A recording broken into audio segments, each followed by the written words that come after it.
시청자 여러분 안녕하십니까? 지금부터 과학의 달 기념 키스텝 YTN 사이언스 공동 포럼을 생중계해드리겠습니다. 현대사회는 과학기술의 발전에 따라 그 양상이 크게 변하는데요. 특히 손 안의 PC인 스마트폰 시대를 맞아 전 인류가 인터넷으로 소통하며 하나가 되고 있습니다. 최근에는 인터넷 기술이 스마트폰을 넘어서 다양한 기기로 확장됨에 따라 이른바 사물 인터넷 시대로 넘어가고 있는데요. 과학의 달을 맞아 키스텝 YTN 사이언스가 공동으로 주최하는 이번 포럼에서도 이 같은 이야기를 심층적으로 다룰 예정입니다.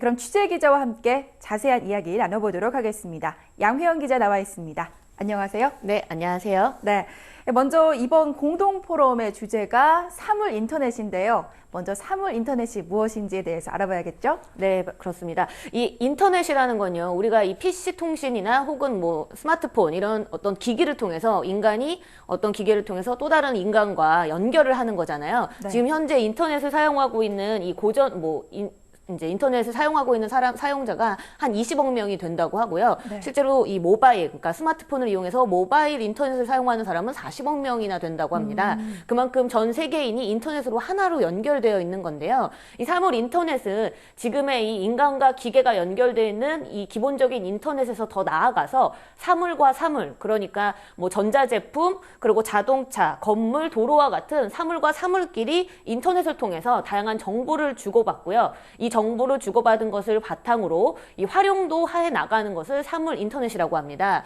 네. 이 영어 약자로는 인터넷 오브 에브리띵이라고 해서 LOT라고 이렇게 줄여서 이야기를 하는 경우도 있는데요. 정확한 정보를 생산할 수 있는 것이 가장 중요한데 이 사물 인터넷을 제대로 활용하기 위해서는 다양한 뭐 온도나 습도, 뭐 소리, 어떤 다양한 그런 인간들이 활용할 수 있는 사물과 사물이 또 활용할 수 있는 다양한 정보들을 정확하게 캐치하는 센서가 필요를 해야지만, 그러니까 뒷받침이 되어야지만 이 사물 인터넷이 제대로 활용이 될 수 있다고 합니다. 네, 그렇군요.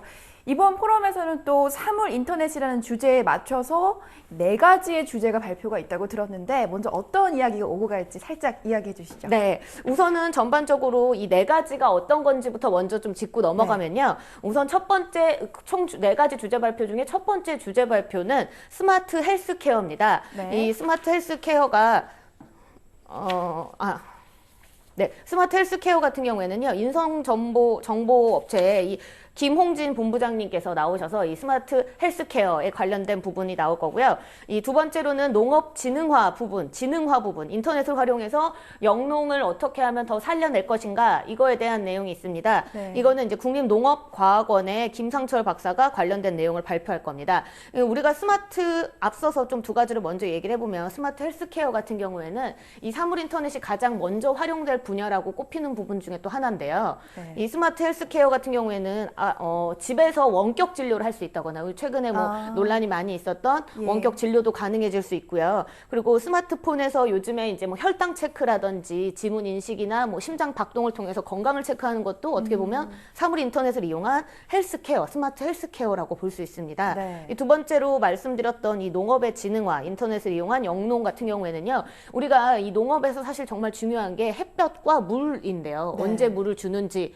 햇볕은 얼마나 잘 줘야 하는지, 그리고 또 벌레 퇴치는 어떻게 해야 하는지 같은 부분들이 사물 인터넷을 연결을 해가지고 식물의 상태, 그리고 또 우리 현 상태, 뭐 날씨나 뭐 물 같은 거, 습도 이런 것들을 파악할 수 있다면 거기서 사물과 사물이, 그러니까 뭐 날씨를 체크하는 센서와 물을 주는 센서가 서로가 서로의 어떤 정보를 주고받는다면 물을 또 원하는 시기에, 필요한 시기에 잘 주기 때문에 농업이 좀 더 적은 돈을 들여도 효과가 좀 더 잘 나올 수 있는 이런 식의 부분이 이 스마트 영농, 어떻게 보면 인터넷을 통한 영농이다라고 이야기할 수 있고요. 네. 이 세 번째로는 사물 인터넷 시대의 자동차 산업 분야라는 주제로 울산대 김병우 교수님께서 이 주제 발표를 하게 됩니다.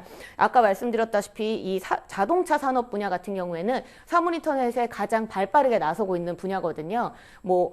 이제 주인이 알기 전에 날씨를 먼저 파악하고 자동차에 뭐 히터를 켜놓는다든지, 그리고 뭐 엔진을 먼저 돌려놓는다든지, 그리고 미리 어떤 그 운전자가 도로 상황을 파악하지 못하는 도로 상황 같은 것도 자동차가 미리 알아서 네. 뒤에서 충돌이 오려고 하는 거에 대해서 감지를 준다든지 아니면 막힐 것 같으니까 다른 길을 안내한다든지 이런 여러 가지들이 자동차 산업에 들어가면 이 사물 인터넷을 통해서 좀 더 스마트한 운전 생활을 할 수 있게 된다. 이런 것들이 가능해지고요.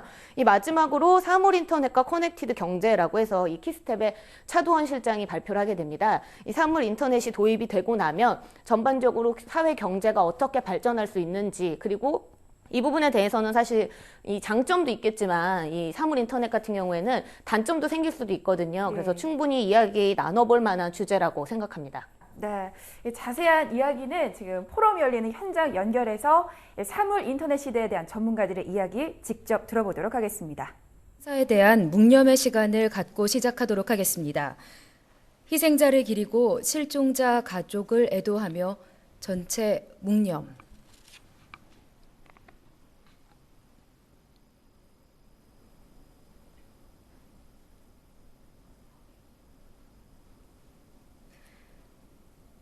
바로 이제 본 행사를 시작하도록 하겠습니다.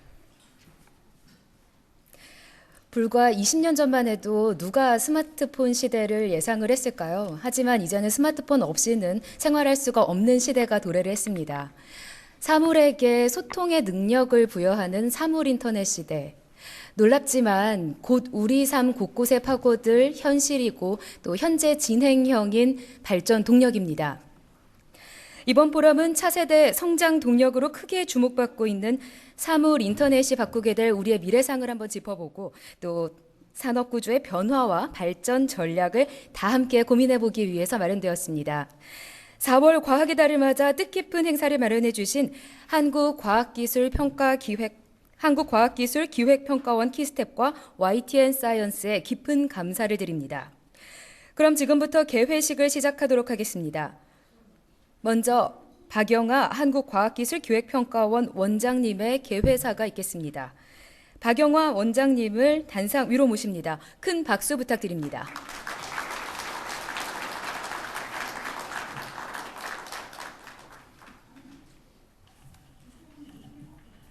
네, 안녕하십니까. 한국과학기술기획평가원 박영하입니다.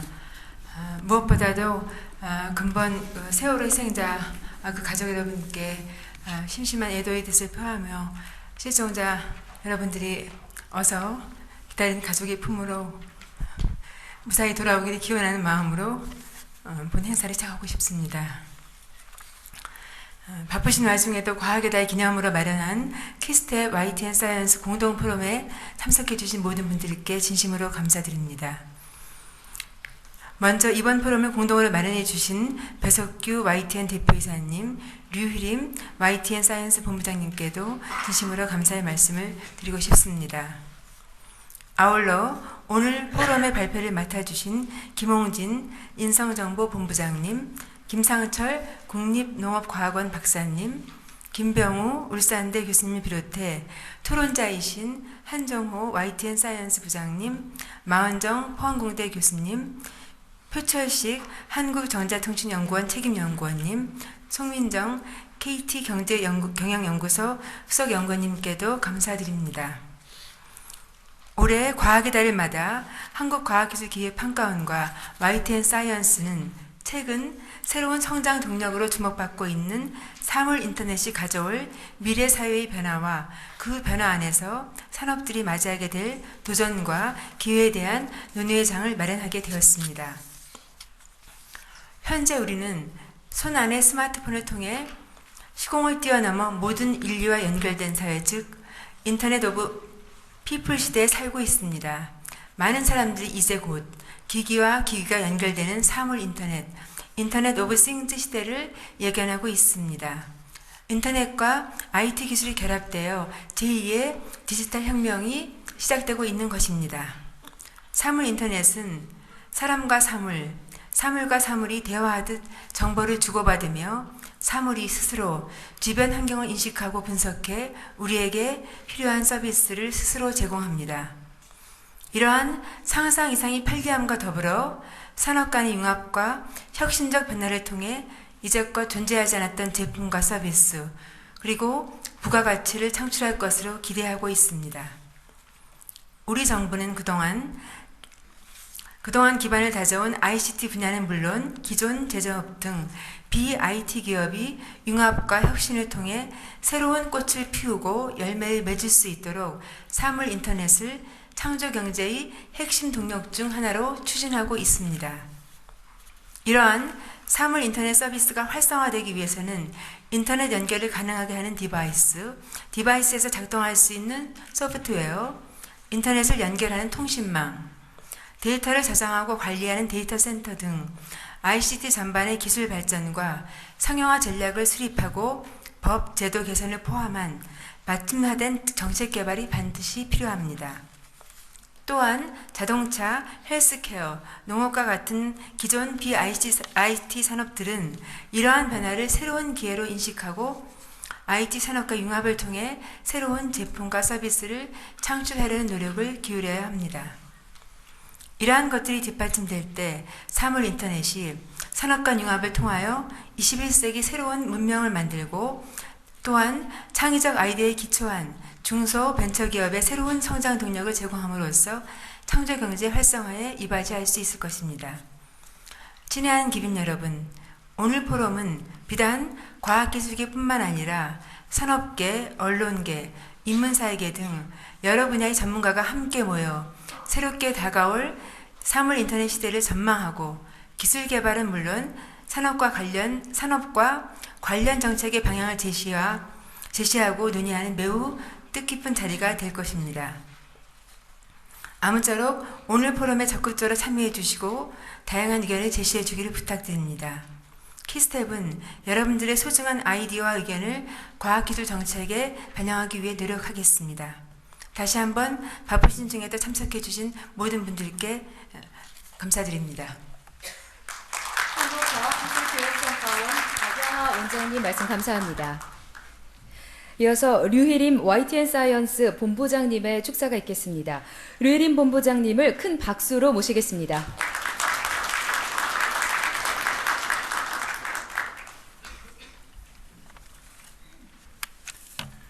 여러분 안녕하십니까. 저는 한국의 과학 채널 YTN 사이언스 TV 운영을 책임지고 있는 본부장 유일입니다. 먼저 오늘 바쁘신 가운데 이 많은 자리를 채워주신 과학기술인 여러분께 진심으로 감사드립니다. 특히 이 행사를 물심양면으로 도와주신 키스텝 박영하 원장님, 또 오늘 귀한 시간을 내주신 토론자, 주제 발표자 여러분께도 감사드립니다. 오늘 포럼의 주제는 앞서 우리 박영하 원장님께서 말씀하셨다시피 이 앞으로 세상을 바꿀 사물 인터넷에 관한 것입니다. 그 인류의 정보 역사가 인터넷 이전과 인터넷 이후로 나뉘듯이 인터넷은 우리 세상을 혁명 이상으로 바꿔놓았습니다. 앞으로 이 사물 인터넷이 우리 삶을 어떻게 바꿀지 참으로 흥미진진한 일입니다. 전에 어떤 특강 시간을 통해서 삼성전자의 임원 한 분께서 우리가 가지고 있는 이 손바닥보다 적은 이 스마트폰이 50년대, 60년대 진공한 기술로 재현을 한다면 63빌딩 한 채만한 크기가 될 것이라는 얘기를 듣고 깜짝 놀란 적이 있습니다. 그래서 아마 그런 비유가 우리 첨단 기술이 한국이 갖고 있는 첨단 기술의 어떤 이 비약적인 의미를 갖다가 뜻한 것 같은데, 앞서 우리 원장님도 말씀을 하셨지만은 지금 진도 앞바다에서 일어나고 있는 이 세월호 참사는 그런 자부심을 하루아침에 낙심으로 바꿔놓고 있습니다. 우리가 어쩌면은 이 손바닥만한 기기 하나로 지구 반대편에 있는 사람들과 실시간으로 얼굴을 보면서 얘기했던 게 마치 세상이 한 손에 있는 것처럼 느끼게 만든 환상은 아니었나 하는 이런 생각이 듭니다. 만약에 이런 기술들이 사람을 살리는데 좀 더 일찍 적용됐더라면 이번 참사도 막을 수 있지 않았나 하는 생각도 듭니다. 개에 앞서 오늘 토론자 나오신 분들하고 주제 발표자로 나오신 분들하고 잠시 얘기를 나눴습니다. 일찍이 이 선박에 이런 사물 인터넷 기술이 적용됐더라면 이번 같은 참사는 피해를 많이 줄일 수 있을지 않았나 하는 그런 아쉬움을 표현한 분들이 있었습니다. 그래서 만약 이런 사람을 살리는 사물 인터넷 기술이 선박에 적용돼서 배가 침몰하기 직전에 배 안에 있는 모든 사물들이 구조를 요청하고 또 설령 어쩔 수 없는 상황에서 배가 침몰한다 하더라도 바로 구조 시스템이 작동해서 세상의 주변의 모든 사람과 구조기관에 이런 인명구조 요청이 시스템이 작동됐더라면 큰 피해를 막을 수 있지 않았을까 하는 그런 아쉬움도 듭니다. 아무쪼록 오늘 이 사물 인터넷이 여는 새로운 세상이 사람을 살리는 그런 기술을 토론하는 자리가 됐으면 좋겠습니다. 그래서 앞으로 언젠가 저희들이 다시 한번 이런 자리를 마련할 때 사물 인터넷, 사람의 생명을 구하다 이런 주제로 한번 포럼이 열리길 기대해 봅니다. 오늘 이 자리를 마련해 주신 모든 분들께 감사드립니다. 고맙습니다. YTN사이언스 류희린 본부장님 말씀 감사합니다. 이상으로 개회식을 마치고 본격적인 행사를 진행하도록 하겠습니다. 오늘 포럼은 크게 사물 인터넷 발전이 가져올 산업 구조의 변화를 진단하는 분야별 주제 발표에 이어서 간단한 커피 브레이크 후에 패널 토론 및 질의응답의 시간으로 이어집니다. 뿐만 아니라 이 분야별 주제 발표는 YTN 사이언스를 통해서 생중계되고 있다는 점 알려드립니다. 패널 토론 시간에는 과학계, 경제계, 또 언론계 전문가들이 열띤 토론을 펼칠 예정입니다. 참석해주신 여러분께서는 행사 종료 시까지 자리를 지켜주시면 감사하겠습니다. 그럼 사물 인터넷을 통한 스마트 헬스케어의 전망에 대해 발표해 주실 인성정보 김홍진 본부장님을 연단위로 모십니다. 큰 박수 부탁드립니다.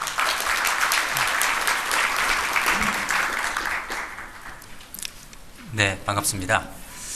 이 IoT라는 상당히 어려운 주제의 첫 스타트를 끊게 되어서 상당히 좀 긴장됩니다만, 헬스케어가 이 첫 주제로 선정된 이유는 아무래도 이 IoT 각 분야에서 이 사람과 가장 밀접하고 또 이렇게 쉽게 체험할 수 있는 그런 영역이기 때문이 아닌가 이렇게 생각해 봅니다. 실제로 IoT와 관련해서 저희 스마트 헬스케어 입장에서 본다면 크게 세 가지 변화를 낳는 중요한 기술을 꼽을 수 있는데요. 첫 번째가 IoT고, 두 번째가 빅데이터, 그리고 세 번째가 소셜 네트워크 서비스입니다. 이 세 가지의 중요한 기술 환경이 이 헬스케어 서비스를 질적으로 끌어올리고 특히 이 삶의 곳곳에 스며들어서 훨씬 의미 있는 서비스를 만들 수 있을 거라고 생각하고 있습니다. 사실 20분 안에 이 큰 주제를 다 다룬다는 게 좀 어려울 것 같아서요.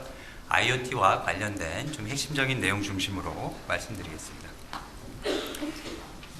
실제로 이제 이 스마트 헬스케어 서비스 모델은 가장 범용적으로 많이 인용되고 또 실제로 활용되고 있는 서비스 모델입니다. 이른바 이제 만성질환 관리라는 그런 서비스 모형인데요. 만성질환 관리를 하게 되면 일반적으로 종래 병원에서는 환자를 검사하고 그 검사한 결과에 따른 처방을 내리고 거기까지가 이제 실제로 환자에 대한 서비스에 다인데요. 이 만성질환이라는 거는 병원을 나서면서부터 그 다음부터 어떻게 관리를 해야 한다는 게 상당히 중요하게 됩니다. 그래서 그런 관리를 어떻게 잘 할 수 있게 도와줄까라고 해서 등장한 게 이런 만성질환 관리 서비스가 되겠습니다. 만성질환 관리를 현재 수준에서는 어떤 수준으로 하고 있냐 보여드리면요. 세 가지 부분에 있어서 이 환자의 상태를 컨트롤하게 됩니다. 첫 번째는 이 환자가 어떻게 변화하고 있는가. 그러니까 환자의 상태를 모니터링하는 거죠. 이 모니터링하는 기술에 이른바 IoT 기술이 적용되는 겁니다. 환자의 상태가 좋아지고 있는지 나빠지고 있는지, 아니면 좋아지거나 나빠지거나 하는 부분들이 특별히 어떤 시점에 문제를 야기하는지, 이런 등등을 아주 세밀하게 모니터링하는 거죠. 두 번째는 이 의학의 전문 용어로는 수능도라고 하는데요. 의사가 처방해 준 대로 환자가 얼마나 잘 따라서 하느냐. 약을 처방해 줬는데 환자가 약을 안 먹으면 사실 의미가 없잖아요. 근데 대부분의 환자들이 의사가 처방한 대로 약을 먹는 경우가 상당히 적습니다. 그러다 보니까 치료의 효과도 그렇게 높지 않은데요. 이런 실제로 처방한 대로 약을 잘 드셨는지 아닌지 이렇게 모니터링하고 거기에 대한 액션을 하는데도 IoT 기술이 적용되게 됩니다. 그리고 세 번째는 만성질환자분들이 한테 또 가장 중요한 부분 중에 하나가 본인의 생활 습관 자체를 바꾸셔야 돼요. 운동도 적극적으로 하고 또 이 식이 관리도 적극적으로 하셔야 됩니다. 그래서 그런 부분들도 어떻게 진행되고 있는가를 잘 모니터링할 수 있는 기술이 역시 IoT 기술이 적용되게 됩니다. 이렇게 현재는 뭐 단순한 모니터링과 뭐 단순한 뒤압 관리, 심폐 상태 모니터링을 어떤 수준으로 하고 있냐면요. 환자의 입력에 의존하거나 아니면 간단한 이제 최근에는 뭐 운동량계 같은 그런 센서들을 활용하기도 합니다. 그리고 환자 상태는 뭐 당뇨 환자의 경우는 이제 혈당계를 측정한 것들이 이제 데이터로 올라오고 하게 되겠죠. 그렇지만 그런 정보의 수준 가지고는 부족하다는 거죠. 최근에는 어떤 수준으로 이런 그 서비스가 발달하고 있냐면요. 뭐 예를 하나 들어드리면요. 이 환자는 아무리 약을 잘 처방해줘도 잘 안 먹더라. 그럼 이 환자의 약을 잘 먹게 하기 위해서는 어떻게 하게 되느냐. 이런 데이터의 분석이 여러 가지 생활 라이프로그 데이터를 분석을 해서 도출되기도 합니다. 이 사람은 본인한테 약 먹으라고 하는 것보다 부인이 챙기도록 하는 게 훨씬 효과적이다. 이렇게 판단할 수도 있는 거죠. 그래서 약을 처방할 때 부인한테 이 약을 왜 먹어야 되고 하는가를 같이 알려주게 됩니다. 그러면 훨씬 환자가 약을 먹을 확률이 높아지게 되는 거죠. 이러한 기술들이 다 이런 IoT 기반으로 데이터가 집적될 수 있다는 겁니다. 나머지 모델들은 상세하게 설명드리기보다는요, 좀 더 집중할 수 있는 부분 중심으로 좀 더 말씀드리겠습니다. 두 번째는 이게 이제 빅데이터하고 이 IoT 기술들이 만날 때 이 어떠한 분석 결과들을 낼 수 있는가를 보여주는 겁니다. 미국의 아메리칸 칼리지 오브 스포츠 메디신, 그러니까 스포츠 의학 학회에서 매년 AFI라는 지수를 발표합니다. 그래서 미국의 전국의 주요 도시의 건강 상태, 체력 수준을 평가해서 매년 발표하고 있습니다. 아마 우리나라도 이런 지수들이 발표된다면은 뭐 지자체들이 너도 나도 할 것 없이 어떻게 하면 저 지수를 끌어올릴까 이런 고민들을 하겠죠. 이런 체력 지수와 관련된 여러 가지 데이터들이 IoT 환경으로 과연 데이터가 들어온다고 생각해 보시면요, 훨씬 더 정교한 모델을 가능하게 할 수 있겠습니다. 시장과 관련된 거는 넘어가고요. 조금 더 이제 포커스를 IoT와 관련된 사례로 한번 말씀드리도록 하겠습니다. 최근에 구글 글라스가 병원 현장에 적용되기 시작했습니다. 이 보스턴의 베이 이스라엘 병원은요, 하버드 의대 이 산하 병원입니다. 상당히 유명한 병원 중에 하나인데요. 이 병원에 여기 응급실 의사들이 구글 글래스를 끼고 다닙니다. 그러면 환자의 이 QR 코드를 보는 순간 이 환자가 어떤 상태고 어떤 기록을 가지고 있는지를 바로 현장에서 보고 실시간으로 접하고 조치할 수 있게 그렇게 빠른 대응을 할 수 있는 그런 서비스를 시작을 했습니다. 그리고 이게 실리콘밸리 있는 회사인데요. 이 회사는 구글 글라스를 응급구조요원이 이 응급구조하는 데 지원할 수 있도록 그런 프로그램들을 만들어서 이제 발표했습니다. 그래서 이 응급차에서 후송돼서 병원 응급실까지 들어올 때까지 모든 데이터가 응급구조사가 보고 있는 화면 그대로 의사하고 공유하게 그렇게 지금 서비스를 하는 모델을 만들었습니다. 이런 내용들이 계속 더 발전할 거라고 기대해보고 있고요.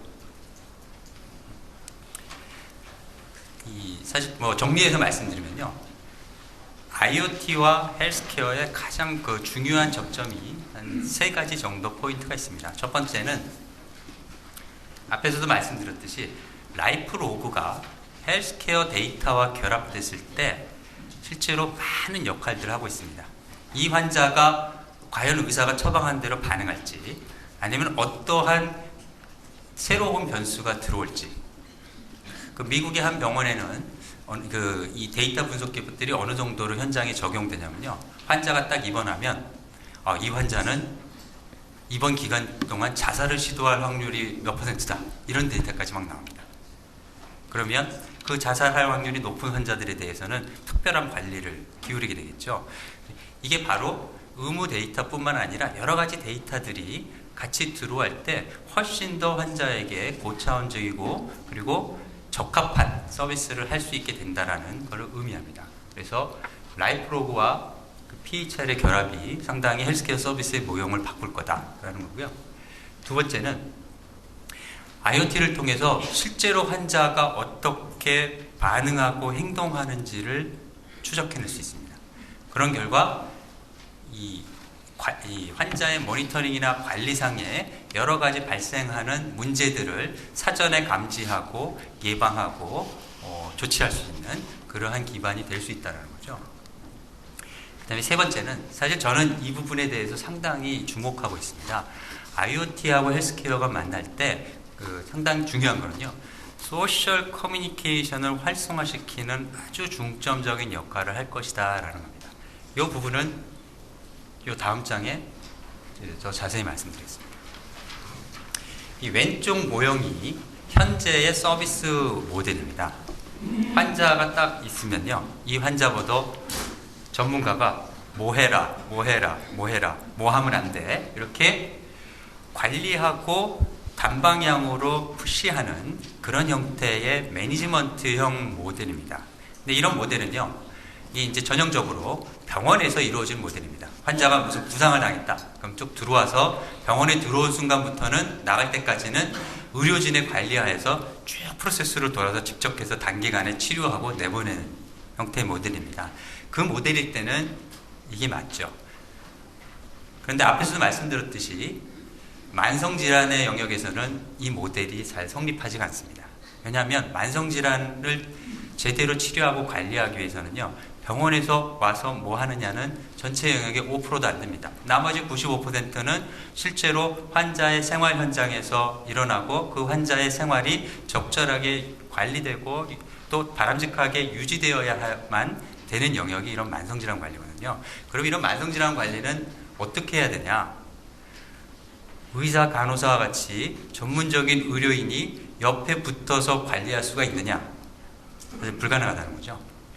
여러분 건강검진 받으시면 의사 선생님이 뭐 하지 말아라, 뭐 해라 얘기하시죠. 담배 피시는 분들 건강검진 받을 때마다 담배 끊으란 말 들으시잖아요. 그러면 과연 의사 선생님이 담배 끊으라고 해서 담배 끊는 비율이 얼마나 될까요? 실제로 끊는 분 거의 없습니다. 그런데 담배 끊으시는 분들이 가장 많이 끊게 되는 원인이 되는 사건들이 있습니다. 가장 큰 게요, 첫 번째는 같이 담배 피우러 다니는 옆에 동료가 담배를 끊었을 때, 그럴 때 끊을 확률이 제일 높습니다. 그리고 두 번째는 가족 때문에, 내가 애가 새로 이제 와이프가 임신했다, 뭐 아니면 애가 태어났다, 그런 걸 계기로 해서 끊는 경우가 많게 되는데요. 그게 뭐냐면요, 사람의 건강과 관련된 중요한 행동 변화를 일으키는 거는요, 전문가, 의사 선생님이 아니라 요 관계에서 형성된다는 겁니다. 이런 소셜 네트워크, 이른바 그 사람에게 가장 옆에서 동기를 유발하고 자극을 줄 수 있는 지인 관계에서 형성이 된다는 겁니다. 그래서 이러한 소셜 네트워크를 어떻게 헬스케어 모형에 접목시킬 거냐라는 게 상당히 이제 지금 미국 등 이 선진국의 이 스마트 헬스케어 모델의 가장 핵심적인 이슈 중에 하나입니다. 그래서 이러한 그 소셜 네트워크 기반의 헬스케어 모형에 IoT는 상당히 중요한 역할을 하게 됩니다. 이 사람이 운동을 해야 되는데 운동을 하는지 안 하는지 어떻게 알까요? 그게 바로 센서를 통해서 감지하게 되는 거죠. 그러면 옆에 있는 사람들이 야, 우리 같이 운동하러 가자, 등산 가자, 이렇게 권하고 서로 커뮤니케이션 할 수 있는 그런 모형이 될 수 있다는 겁니다. 이런 부분은요, 사실 뭐 이쪽은 현재 뭐 우리나라도 뭐 의료법이다 뭐 해서 상당히 이슈가 있습니다만, 이 오른쪽 영역은 사실 의료법이랑 전혀 관계없는 영역입니다. 그리고 앞으로 이 스마트 헬스케어가 가장 빠르고 크게 성장할 수 있는 영역입니다. 그래서 이런 부분에 조금 더 초점을 두어서 이 IoT와의 관계를 보시면 상당히 비즈니스적으로도 의미가 있을 것이라고 생각을 하고 있습니다. 네, 두 번째는 이제 커뮤니케이션을 어떻게 더 활성화시킬 거냐 관련된 이슈들입니다. 커뮤니케이션이 활성화되려면 재미없으면 안 되잖아요. 그렇죠? 네. 헬스케어에서 재미라는 거는요, 단순히 게임에서 얘기하는 재미하고는 조금 다릅니다. 왜냐면 마라톤 하시는 분들이 그 그 고통을 감내하면서 마라톤을 하시잖아요. 2-3시간이 재밌어서 마라톤 하시는 게 아닙니다. 그렇죠? 그걸 끝냈을 때 결과에 대한 큰 본인의 보상이 있기 때문에 그런 고통 과정을 이겨내는 거거든요. 그래서 헬스케어의 그 펀이라는 거는 꼭 순간순간의 펀을 꼭 의미하지는 않는다라는 거는 조금 전제를 두시고요. 그래서 현재는 이런 그 소셜 네트워크의 커뮤니케이션 형성이 된다. 그러면 그 커뮤니케이션을 훨씬 자주 또 의미 있게 이루어지게 할 수 있기 위해서 이런 헬스테인먼트 관련된 그런 여러 가지 이 팁들이 적용되고 개발되고 있습니다. 그래서 그런 부분들이 상당히 좀 의미 있게 이루어질 거고요. 그런 그 게임화에서 되게 중요한 부분 중에 하나가 이런 그 앞에서 말씀드린 인덱스입니다. 인덱스라는 거는요, 게임을 하려면 기본적으로 잘하는 사람과 못하는 사람이 똑같은 조건으로 하면은 어떻게 됐습니까? 항상 바둑 1급인 사람과 19급인 사람이 두면 18급인가요? 18급인 사람 두면 1급인 사람이 항상 이기겠죠. 그런데 1급과 18급에 대한 핸디캡을 줄 수 있다면 게임이 같이 해볼 수 있겠죠. 젖바둑도 하니까요.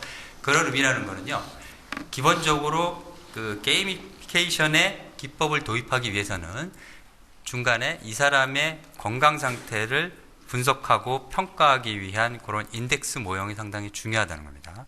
안타깝게도 우리나라는 이런 그 인덱스 모형과 관련된 연구가 상당히 부족해서 앞으로 좀 많이 투자해야 될 그런 영역 중에 하나가 아닐까 그렇게 생각하고 있습니다. 네. 뭐 이런 모델이 바로 앞으로 IoT를 기반으로 모든 그 서비스와 그 데이터들이 묶여지고 분석되고 또 구체화되고 하는 그런 모형에 대한 그런 플랫폼에 대한 그림입니다. 이거는 뭐 기술적인 차원에서 한번 참고하시면 될 것 같습니다. 네, 제가 주어진 시간 동안 좀 짧게 그렇지만 핵심적인 내용 중심으로 말씀드렸습니다. 그래서 다시 한번 정리해서 말씀드리면 앞으로 헬스케어 모형은 IoT와 빅데이터와 소셜 네트워크 이 세 가지가 어떻게 유기적으로 연관되면서 상승작용을 일으키냐에 따라서 그 헬스케어 미래가 결정될 거다라는 점입니다. 예. 제가 뭐 부족합니다만 첫 강의 이렇게 마치도록 하겠습니다. 감사합니다. 네, 수고해 주신 김홍진 본부장님께 다시 한번 감사의 박수 부탁드립니다.